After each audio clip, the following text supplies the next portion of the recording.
Stop the music. আপনারা কেউ ভয় পাবেন না, আমরা সবাই পুলিশ সদস্য। নিরাপত্তাজনিত কারণে আপনাদের সবাইকে অনুষ্ঠানটি ত্যাগ করার জন্য বিনীতভাবে অনুরোধ করছি। আপনারা সবাই আমার হাতের ডান দিক দিয়ে বের হয়ে যান। Thank you so much. এই you stop, don't move. Sir, মেয়েটির পায়ের নিচে প্রেসার প্লেট বোম আছে।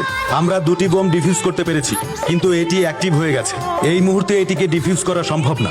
মেয়েটি সরলেই বোম ব্লাস্ট হবে।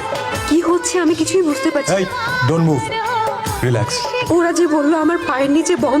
আমি বললাম তো কিচ্ছু হচ্ছে না, আপনি জাস্ট আমার চোখের দিকে তাকিয়ে থাকুন। প্লিজ আমি বাঁচতে চাই, প্লিজ আমাকে বাঁচান। আপনার কিচ্ছু হবে না, যা কিছুই হোক আমার চোখ থেকে আপনার চোখ সরাবেন না। Relax relax. পায়ে তাকাও, আবার উপরে।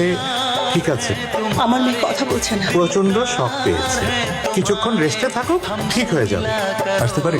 হ্যাঁ, আমি বাসায় যাব। এখন কটা বাজে জানিস? অনেক রাত। আপনারা চাইলে আমাদের গাড়িতে আপনাদের বাসায় পৌঁছে দিতে পারে। আমাদের কিন্তু কোনো প্রবলেম নেই, আমরা যেতে পারবো। মা, আপনার কিছু হয়নি তো? আমাদের কিচ্ছু হয়নি। বাসায় তালা দেখে বাইরে অপেক্ষা করছিলাম। রিয়া, তুমি ঠিক আছো? জি মতিন ভাই, আমি আসছি। আন্টি তাহলে আজকে আমরা আসি। হ্যাঁ, এসে পরিচয় করিয়ে দিই। ও হচ্ছে মতিন, রিয়ার বাবার বন্ধু ছিল। ঢাকায় এলেই আমার বাড়িতে ওঠে, আমার কাছে গান শেখে। আর এ হচ্ছে এসি সাল।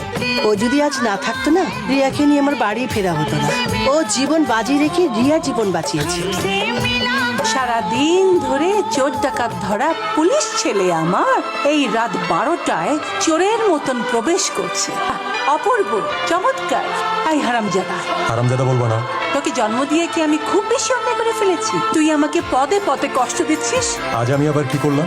এত বড় একটা ঘটনা ঘটে গেল, আমাকে একটা ফোন করার প্রয়োজন মনে করলি না। আর তোকে যে একটা ফোন করবো সেই উপায় তো রাখিসনি, মোবাইলটা রেখেছিস বন্ধ করে। মা, মিথ্যা কথা বলবো না, মিথ্যা কথাটা পছন্দ না।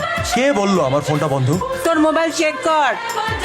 কি হলো, হারিয়ে গেছে নাকি চুরি হয়ে গেছে?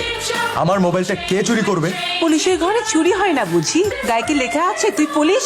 এই কফি শপটা আমার খুব পছন্দের। Thank you. এখানকার কফিটাও খুব ভালো। ভাস্কো গ্রুপের নেটওয়ার্কটা আমাদের দেশের বন্দরে বন্দরে ছড়িয়ে পড়েছে, আর এর সাথে যুক্ত আছে আমাদের গ্রামের প্রভাবশালী কিছু ব্যক্তি। এরা নিরক্ষর মানুষগুলোকে বুঝিয়ে মিথ্যা স্বপ্নের আশা দেখি মানব পাচারকারী চক্রের হাতে তুলে দেয়।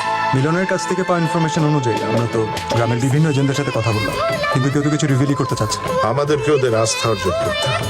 আর মনে রাখবে, এই মানব পাচারকারী চক্রের মেইন ট্রানজিট পয়েন্ট হচ্ছে ঢাকা। তুমি বরং ঢাকাটায় কনসেন্ট্রেট করো, আমি গ্রামের দিকটা দেখছি। স্যার, যদি কিছু মনে না করতেন একটা কথা বলতাম। শিওর, বলো। দুইবার কিন্তু অ্যাটাক হয়ে গেছে। তোমার আমার জীবনের চাইতে আমার দেশের মানুষের সুরক্ষাটা অনেক বেশি ইম্পর্টেন্ট।